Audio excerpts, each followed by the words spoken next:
Hello students, welcome to your study channel winners math classes. तो आज आप लोग का टॉपिक लिए हैं क्लास 9th का लीनियर इक्वेशंस इन टू वेरिएबल्स, दो चरों वाले रैखिक समीकरण।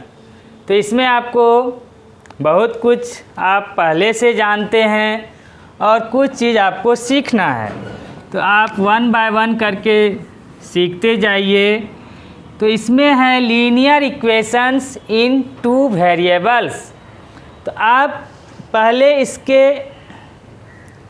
एक्सरसाइज जो लिखे हैं उस टर्म्स को समझिए। तो सबसे पहले है लीनियर। लीनियर मतलब हुआ रैखिक। अब ये रैखिक क्या है वो आपको समझाएंगे। फिर इक्वेशंस समीकरण, ये भी आपको समझना पड़ेगा। और कैसा समीकरण है, तो टू वेरिएबल्स का समीकरण है, दो चर वाला समीकरण है। तो अब ये टू वेरिएबल्स क्या हैं वो भी आपको समझना है। तो अब इसमें सबसे पहले चले आते हैं हम लोग एक, जैसे कि इक्वेशन लिखते हैं। क्या लिखते हैं? इक्वेशन। लेकिन इक्वेशन लिखने से पहले आपको हम समझाएं कि एक्सप्रेशन क्या होता है, व्यंजक क्या होता है।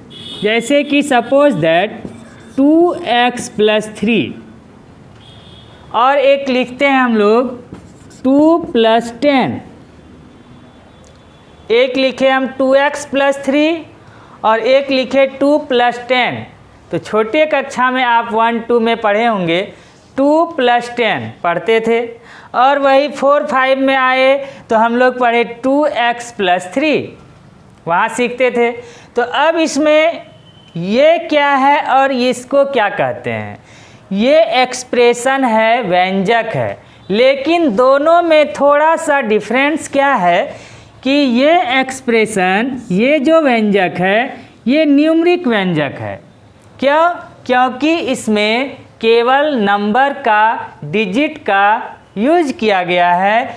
2 एक डिजिट है, 10 एक डिजिट है, और दोनों के बीच में जो ये आप प्लस देख रहे हैं, कभी क्या होगा माइनस भी हो सकता है। तो प्लस देख रहे हैं या माइनस, जो भी होगा वो प्लस माइनस क्या है, तो ऑपरेटर है। क्या है? ऑपरेटर। मतलब उस प्लस माइनस के अकॉर्डिंग ही हम लोग या तो उसका सॉल्यूशन करते हैं। यदि प्लस है तो प्लस हमको बतलाता है कि दोनों को ऐड कीजिए, जोड़िए। अगर यहाँ माइनस हो तो हम ये समझते हैं कि इस दोनों को हमको सब्सट्रैक्ट करना है, घटाना है। उसी जगह पर यदि इनटू का साइन हो तो हम समझते हैं मल्टीप्लिकेशन करना है, गुना करना है दोनों को। उसके बाद अगर डिवाइड का साइन रहे तो हम समझते हैं भाग करना है। तो इस तरह से ऑपरेटर हो गया आपका plus, minus, multiplication and division. तो ये क्या है? ऑपरेटर हैं। इसी के अकॉर्डिंग आप क्वेश्चंस को सॉल्व करते हैं। तो अब ये तो हो गया छोटी कक्षा की बात। लेकिन आपको 9th में ये समझना है कि इस एक्सप्रेशन को, इस व्यंजक को क्या कहते हैं, तो हम लोग न्यूमरिक एक्सप्रेशन कहते हैं। क्यों कहते हैं? क्योंकि इसमें केवल नंबर का यूज किया गया है, डिजिट का यूज किया गया है। अब इसमें चले आइए। ये क्या है कि 2x + 3 जैसे अगर हम लोग लिखे, तो ये जो 2x + 3 है ये भी आपका एक्सप्रेशन है। लेकिन ये कैसा एक्सप्रेशन है, तो इसका नाम है एल्जेब्रिक एक्सप्रेशन, बीजगणितीय व्यंजक। अब इसको एल्जेब्रिक एक्सप्रेशन क्यों कहते हैं? इसलिए कहते हैं क्योंकि इसमें वेरिएबल का यूज किया गया है। अब आप कहिएगा वेरिएबल क्या है? तो ये जो वेरिएबल है ए से लेकर जेड तक कुछ भी आपको यूज उसके अंतर आएगा। तो इस एक्सप्रेशन में जैसे कि अभी आया है x, क्या आया है x। यहाँ a से लेकर z तक कुछ भी आ सकता है, सपोज दैट 2a + 3। तो यहाँ पर वेरिएबल क्या है a। अब ये वेरिएबल क्या होता है आप जानते हैं, फिर भी हम आपके साथ डिस्कस करते हैं कि वेरिएबल उसको कहते हैं जिसका कि वैल्यू निश्चित नहीं होता है, प्रत्येक एक्सप्रेशन में उसका वैल्यू बदलता रहता है, उसी को हम कहते हैं वेरिएबल। उसको क्या कहते हैं वेरिएबल। तो वेरिएबल का जो वैल्यू है वो निश्चित नहीं होता है, फिक्स नहीं होता है, तो इसलिए हम लोग उसको कहते हैं वेरिएबल। और एक होता है कांस्टेंट जिसका कि वैल्यू कभी बदलता ही नहीं है, जैसे कि 2 + 10 = आप क्या लिखिएगा 2 + 10 = 12। ये जो 12 है ये इस 12 को कहते हैं कांस्टेंट। क्या कहते हैं कांस्टेंट, नियत या अचर हिंदी में बोला जाता है कांस्टेंट। उसी तरह से 2 क्या है तो कांस्टेंट है, 10 क्या है तो कांस्टेंट है, प्लस क्या है तो ऑपरेटर है। ठीक है, तो उसी तरह से यहाँ पर आपको एक एल्जेब्रिक एक्सप्रेशन गिवन है और इसमें वेरिएबल क्या है तो x है। क्यों है x? क्योंकि इस x को वेरिएबल इसलिए कहते हैं क्योंकि इसका वैल्यू बदलता है। वो कैसे बदलता है वो हम आपको इसके बाद समझाएंगे। तो कांस्टेंट समझ गए कि कांस्टेंट क्या है, जैसे 12 आया या 2 आया या 10 आया, तो आप 10 अगर लिखते हैं तो 10 का मान कभी बदलेगा? कहीं भी आप 10 लिखिएगा तो 10 ही समझा जाएगा, वो न कुछ कम होगा न कुछ ज़्यादा होगा। तो कांस्टेंट है, नियत है। लेकिन x का वैल्यू कभी आप x का वैल्यू 2 निकालते हैं, कभी 3 निकालते हैं, कभी -5 निकालते हैं। अलग अलग क्वेश्चंस में x का वैल्यू बदलता रहता है, इसलिए इसको हम कहते हैं वेरिएबल। ठीक है, तो a से लेकर z तक में कोई भी साइन का आपको यूज करेगा तो वो सारे वेरिएबल्स होंगे। अब इसमें जैसे x पर ही हम बनाते हैं, ज़्यादातर यूज x और y का होता है, तो x ले लीजिए। तो 2x + 3 एक एल्जेब्रिक एक्सप्रेशन है, बीजगणितीय व्यंजक है। तो अब इस बीजगणितीय व्यंजक में ऑपरेटर समझ गए प्लस है, अकेला 3 लिखा हुआ है, ये क्या है तो कांस्टेंट है, और 2x आपका क्या है तो इसमें 2 जो है समझिए ये x क्या है तो आपका वेरिएबल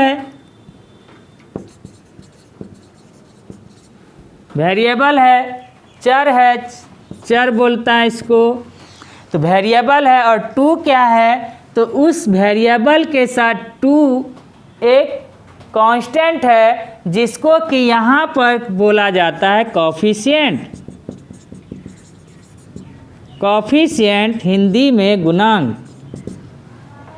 तो किसी वेरिएबल्स के साथ यदि कुछ गुना में हो, क्या हो यहाँ पे गुना का साइन है, मल्टीप्लिकेशन का साइन है, कुछ नहीं है तो मल्टीप्लिकेशन समझा जाता है। 2x मतलब 2 × x 2x। तो इस तरह से ये वेरिएबल के साथ यदि कुछ लगा हो तो उसको बोला जाता है कॉफिशिएंट। और कॉफिशिएंट जैसे कि सपोज दैट 3x, यहाँ पे कॉफिशिएंट x का क्या है तो 3 और साइन के साथ लिया जाता है। तो किस में है तो कॉफिशिएंट ऑफ x का गुणांक = +3। अगर हम लिख दें माइनस तो कॉफिशिएंट ऑफ x = लिखेंगे -3, साइन के साथ लिखना है। तो आप समझ गए कॉफिशिएंट क्या होता है, वेरिएबल्स क्या होते हैं, कांस्टेंट क्या होते हैं, ऑपरेटर क्या होते हैं। ठीक है, अब आपको समझना है टर्म्स। क्या समझना है टर्म क्या होते हैं पद। तो अगर टर्म आप लोग पहले से जान रहे हैं थोड़ा और क्लियर हो जाइए कि टर्म जो हैं, जैसे कि यहाँ पर कितने टर्म्स हैं, तो हम कहेंगे ये फर्स्ट टर्म है, ये सेकंड टर्म है, मतलब 2 टर्म हैं। तो टर्म हम कैसे पहचानें, इसके लिए आपको जो अभी बताए कि ऑपरेटर पर जाइए। ऑपरेटर 2 ही होना चाहिए, प्लस या नहीं तो माइनस। टर्म्स के केस में 2 ही ऑपरेटर लेना है, एक प्लस और एक माइनस। यही प्लस और माइनस टर्म्स को सेपरेट करते हैं, अलग अलग करते हैं। लेकिन मल्टीप्लिकेशन एंड डिवीज़न जो है ये टर्म्स को अलग अलग नहीं करते हैं। तो इसलिए हम लोग टर्म्स के केस में प्लस और माइनस को लेंगे। तो यहाँ पर सेपरेट करने वाला ऑपरेटर प्लस है, तो प्लस के इस साइड में 1 टर्म, उस साइड में सेकेंड टर्म। अगर और आप बढ़ाइएगा जैसे -3 या -10y, तो ऑपरेटर आपको बताए प्लस या माइनस टर्म्स को सेपरेट करते हैं। तो प्लस के इस साइड एक टर्म 2x, प्लस के उस साइड एक टर्म 3, माइनस एक ऑपरेटर माइनस है, माइनस के उस साइड एक टर्म 10y। तो इसमें टर्म्स कितने हुए, 1, 2 एंड 3 टर्म्स हैं। अब इस 3 टर्म्स में 2 क्या है, तो x का कॉफिशिएंट है, और -10 जो है y का कॉफिशिएंट है। कॉफिशिएंट ऑफ y कितना है, -10। तो आप लोग समझ गए टर्म्स हम किस तरह से लेते हैं, कॉफिशिएंट क्या होता है, ऑपरेटर कौन सा ऑपरेटर उस टर्म्स को अलग अलग करते हैं, सेपरेट करते हैं। तो सारी बात आपको क्लियर हो गया। अब चले आते हैं जो आपका एक्सरसाइज है, लिखे हम लीनियर इक्वेशंस। अब ये इक्वेशंस क्या होते हैं, अभी आपने एक्सप्रेशन को समझ गया, 2 तरह का expression, numeric expression and algebraic expressions, और इसके अंतर्गत वेरिएबल्स, कांस्टेंट, ऑपरेटर आपने जान गया, कॉफिशिएंट भी समझ गए। अब आप इक्वेशंस को जानिए। इक्वेशन जैसे कि हम लोग लिखें 5x + 4, तो अभी ये क्या है, अलजेब्रिक एक्सप्रेशन है, वो पॉलिनोमियल के फॉर्म में है। बहुपद आप पढ़ के आए हैं, पॉलिनोमियल के फॉर्म में है, तो ये अलजेब्रिक एक्सप्रेशन है क्योंकि इसमें वेरिएबल लगा हुआ है। अगर हम इसमें एक चीज़ केवल लगा दें, क्या लगा दें, इक्वल टू, क्या लगा दें, इक्वल टू। तो जब भी आप इक्वल टू लगा दिए एक्सप्रेशन में, तो इक्वल टू के बाद कुछ ना कुछ तो आएगा ना, कि इक्वल टू छोड़ के कुछ छोड़ दीजिएगा। इक्वल टू लिखे और इक्वल टू के बाद क्या कुछ लिखते हैं कि नहीं लिखते हैं। अगर नहीं लिखना है तो आप इक्वल टू नहीं लगा सकते हैं। तो इक्वल टू हटाइएगा तो आपका एक्सप्रेशन होगा, पॉलिनोमियल फॉर्म होगा। अगर इक्वल टू लगा दिए तो इक्वल टू के बाद निश्चित रूप से कुछ ना कुछ आएगा। सपोज दैट वो 0 है, या कोई डिजिट है 7, और कोई डिजिट है -100, और कुछ है जैसे 3y, कुछ भी हो सकता है। लेकिन क्या होना चाहिए, ज़रूर से ज़रूर इक्वल टू होना चाहिए। और इक्वल टू आप लगा दिए तो इक्वल टू के बाद कुछ ना कुछ होगा अवश्य, डेफिनिट है। तो इसलिए जैसे ही इक्वल टू का केस आया और इक्वल टू के बाद कुछ ना कुछ अवश्य लिखा हो, तो इस एक्सप्रेशन अब बदल जाएगा इक्वेशंस में। इसको हम क्या कहेंगे अब, इक्वेशन, समीकरण। तो अब आप समझ गए होंगे कि एक्सप्रेशन में यदि इक्वल टू लगा हो और इक्वल टू के बाद कुछ ना कुछ लिखा हो, तो वैसा ही एक्सप्रेशन क्या कहलाता है, इक्वेशन कहलाता है, समीकरण कहलाता है। क्लियर हो गया होगा आपको। इसी तरह से ढेर सारे एग्जाम्पल्स आप लोग ले सकते हैं, जैसे x + 7 = 0, x = -7, 5 = 2x + 4। तो कुछ भी आप लिखिए, केवल आप देखिए कि इक्वल टू लगा हुआ है या नहीं। इक्वल टू है, इक्वल टू है, इक्वल टू है, इसका मतलब है कि ये इक्वेशन है, समीकरण है। क्लियर हो गया। अब जो है, अब इस इक्वेशंस को समझने के बाद इक्वेशन के टाइप को समझना होगा। इक्वेशन के कितने टाइप होते हैं, किस इक्वेशन को क्या नाम दिया गया है। अब आप जैसे कि लिखे अभी 2x + 3 = 0, रोमन 2 में ले लेते हैं 2x² + 4 = 0, रोमन 3 में 5x³ - 4x² + 4 = 0 या = 7, कुछ भी लिखिए। तो अगर हम फर्स्ट में आते हैं, फर्स्ट इक्वेशन, ये भी इक्वेशन है, इक्वल टू है, इक्वल टू है, इक्वल टू है, तीनों इक्वेशन है। लेकिन फर्स्ट इक्वेशन क्या है कि इसमें आपको पावर देखना है, डिग्री देखना है। तो यदि पावर जो हो और डिग्री, ये दो चीज़ समझिए। तो आप पॉलिनोमियल में पढ़े होंगे पावर एंड डिग्री।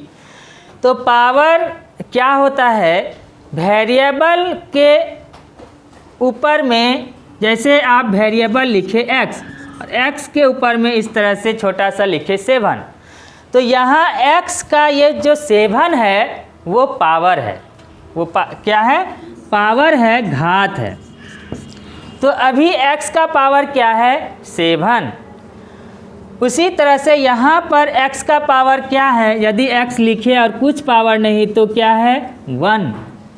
तो x का पावर कितना हुआ, 1। तो फर्स्ट इक्वेशन में x का पावर कितना है, कुछ नहीं तो 1।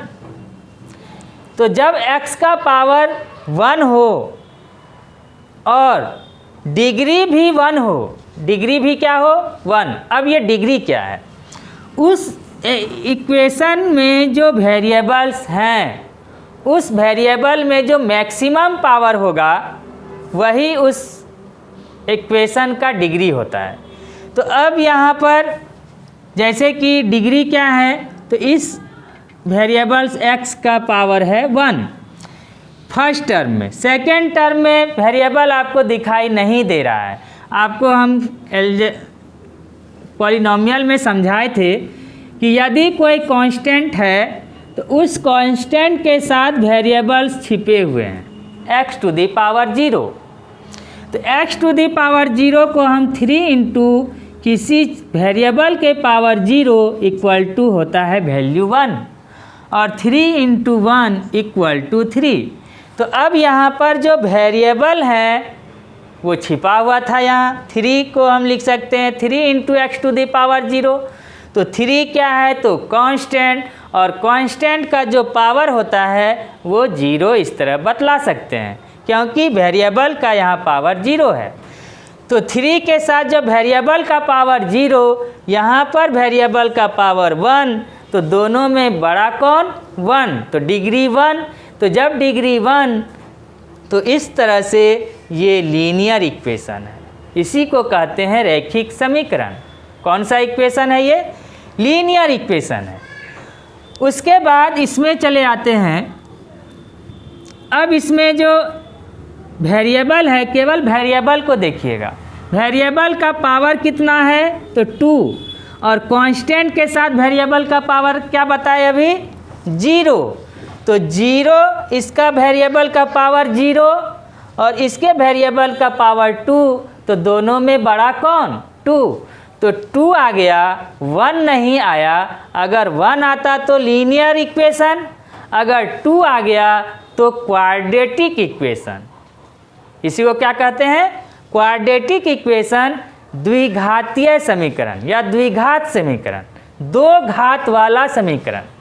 तो 2 घात वाला है, पावर 2 है, तो इसलिए हम लोग इसको कहेंगे क्वाड्रेटिक इक्वेशन। उसी तरह से यहाँ वेरिएबल का पावर 3 है, यहाँ वेरिएबल का पावर 2 है, कांस्टेंट का पावर 0 होता है। तो 0, 2 और 3 में सबसे बिगेस्ट पावर कौन है, 3। तो 3 पावर है, 1 आता तो लीनियर, 2 आता तो क्वाड्रेटिक। सबसे बड़ा यहाँ 3 आया, इसलिए ऐसे इक्वेशन को कहेंगे क्यूबिक इक्वेशन, त्रिघातीय समीकरण या 3 घात वाला समीकरण, क्योंकि इसका सबसे बड़ा पावर 3 है।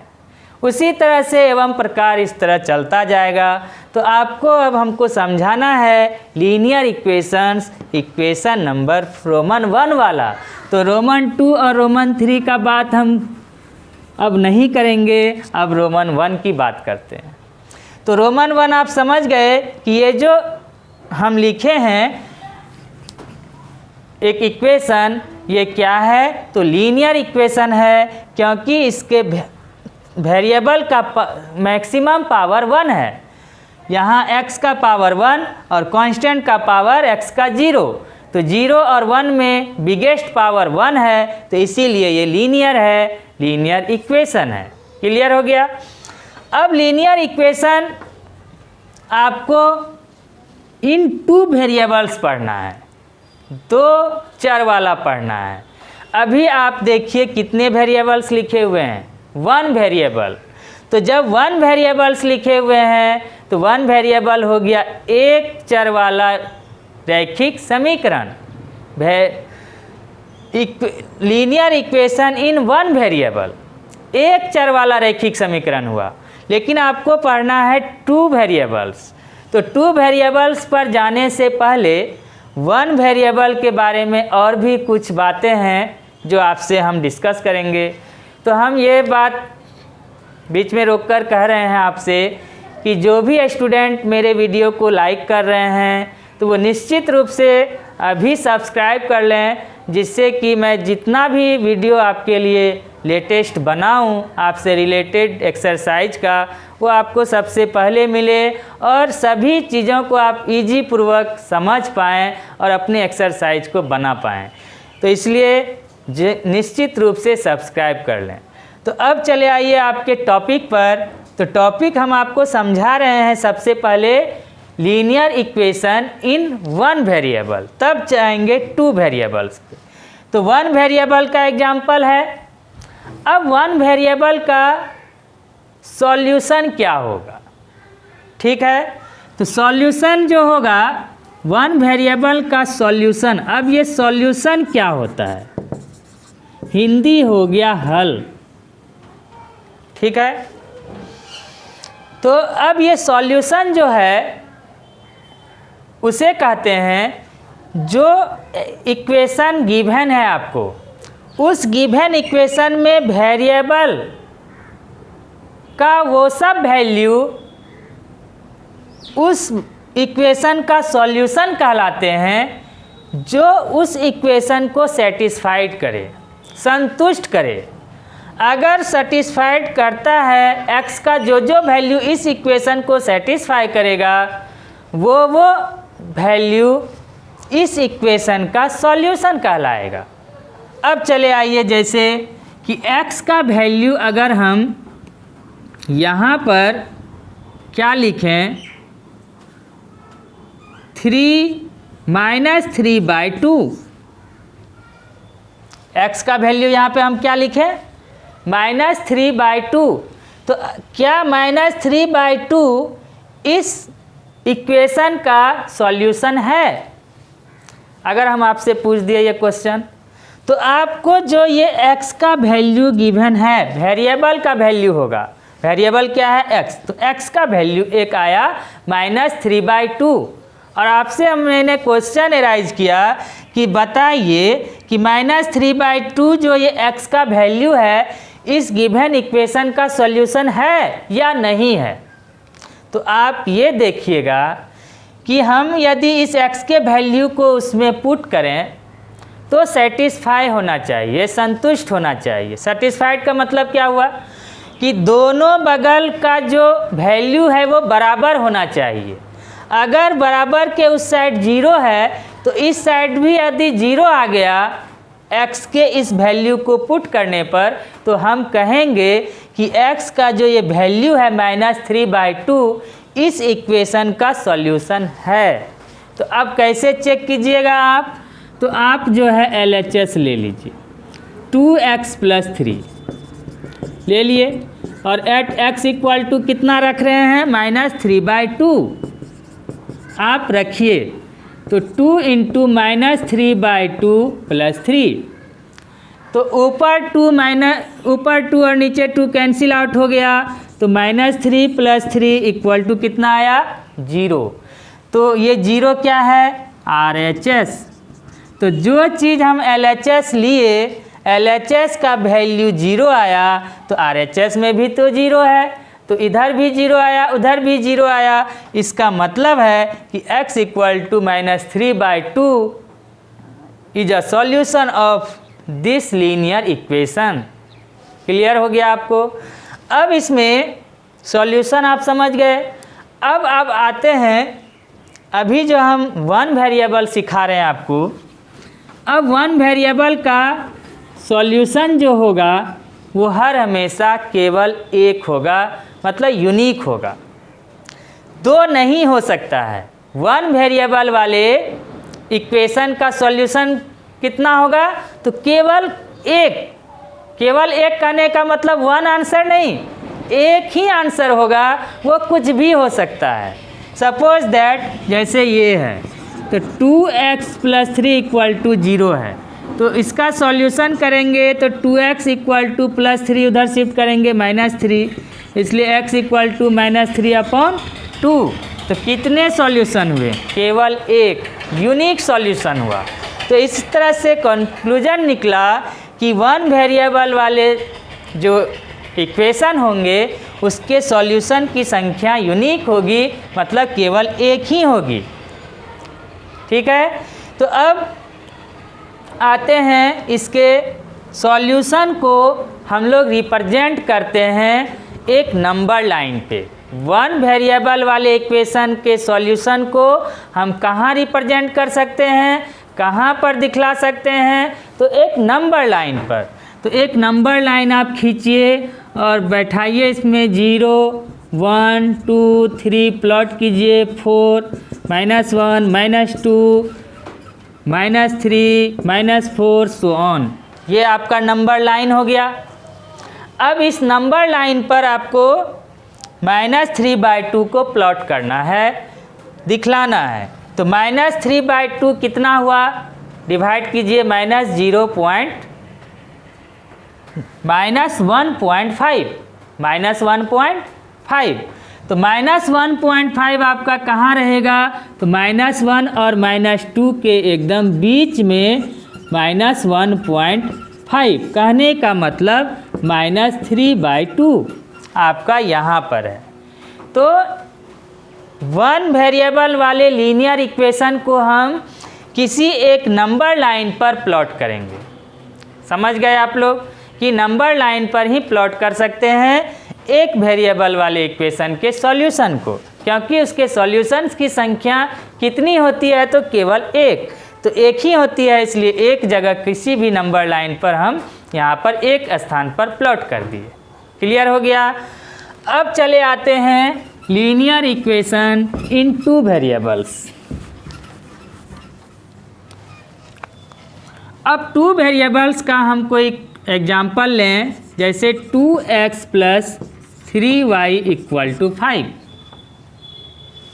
2x + 3y = 5।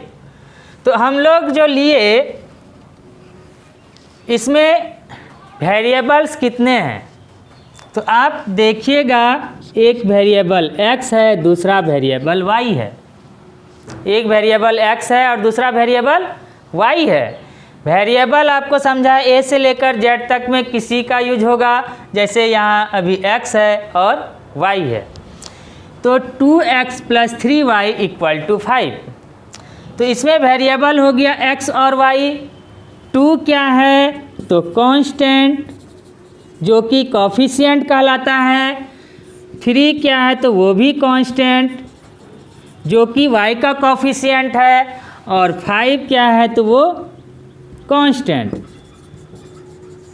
ये कांस्टेंट है, अचर है।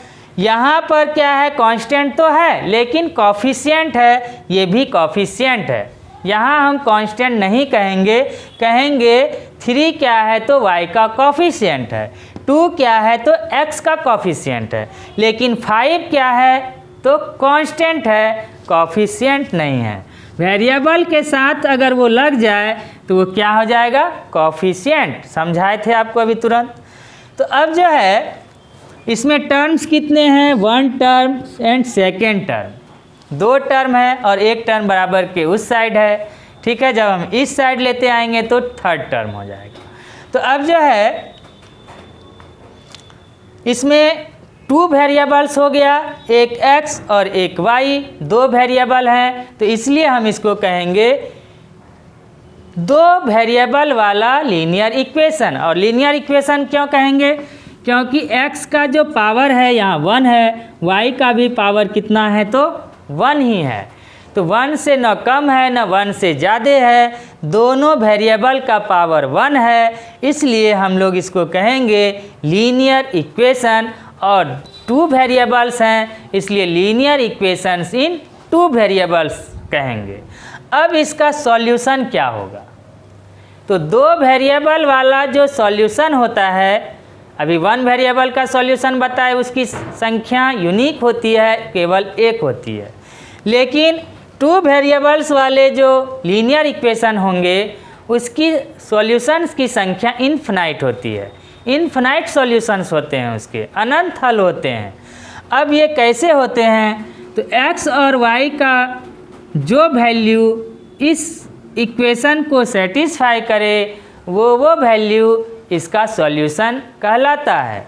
जैसे कि हम लोग x का वैल्यू अगर लें 1 और y का भी वैल्यू लें 1, x का भी वैल्यू 1 और y का भी वैल्यू 1 लिए, तो ये 1 और 1 इस तरह से 1, 1 कहने का मतलब x, y।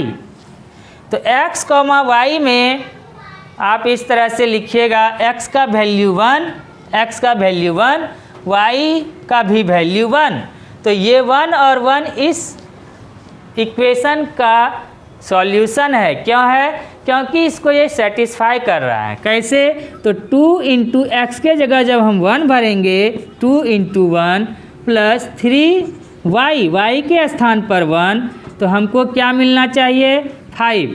तो 3 इंटू 1 3 प्लस 2 इंटू 1 2, 3 प्लस 2 5, तो इधर भी 5, तो दोनों बगल इक्वल है, इसलिए ये जो x equal to 1, y equal to 1 इस लीनियर इक्वेशन का सॉल्यूशन है। अब मेनी सॉल्यूशन कैसे होगा, तो एक से अधिक हल होते हैं इसका। जैसे एक आया 1 1, उसी तरह से आप सोचिए कि यहाँ पर अगर हम x का वैल्यू लें,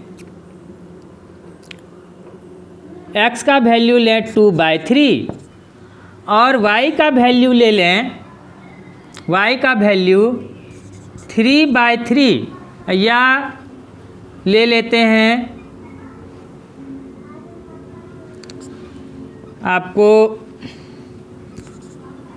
1 ले लीजिए, 1 कुछ भी ले सकते हैं। तो x इक्वल टू 2/3, 3/2 लीजिए तब आएगा। x इक्वल टू 3/2 और y इक्वल टू, तो 3/2 2/3 इसमें नहीं चलेगा, ज़्यादा हो जा रहा है वैल्यू। तो अब आप ले लीजिए एक, सपोज दैट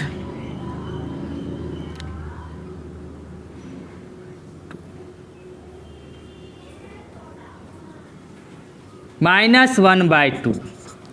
अगर हम x का वैल्यू क्या लिए -1/2 और y का वैल्यू ले लेते हैं 2,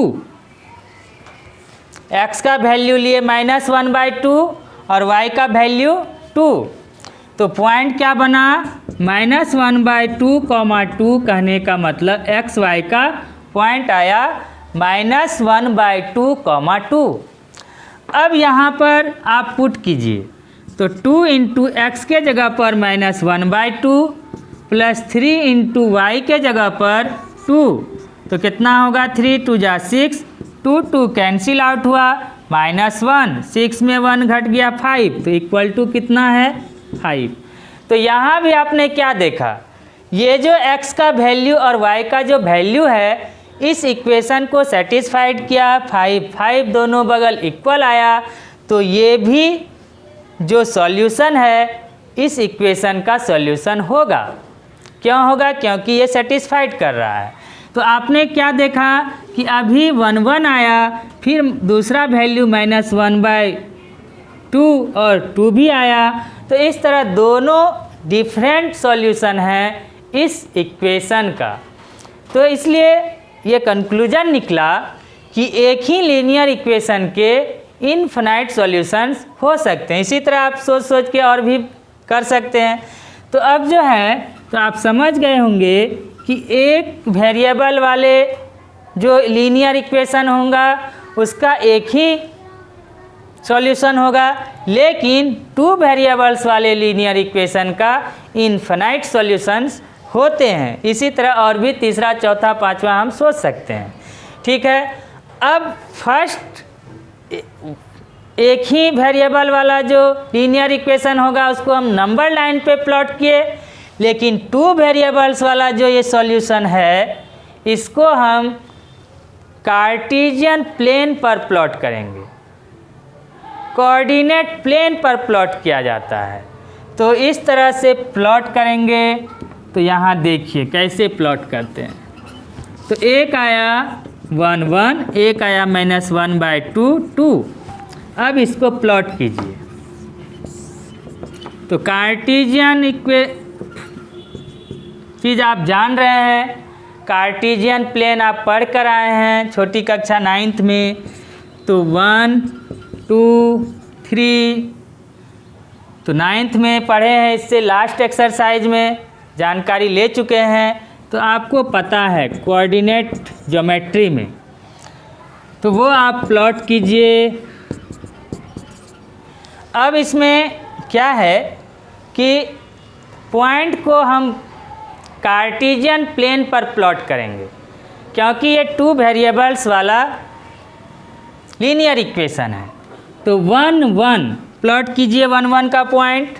तो 1 हम बताए थे कोऑर्डिनेट ज्योमेट्री में, फर्स्ट वाला x कोऑर्डिनेट, सेकेंड वाला y coordinate, x coordinate x axis, y coordinate belongs to y axis. तो x एक्सिस पर 1 और बाद वाला भी 1 है, तो y एक्सिस पे +1। दोनों का मिड पॉइंट कहाँ है? तो यहाँ पर। तो 1 1 हो गया। उसके बाद -1/2, 2 -1/2 कितना हुआ? -0.5।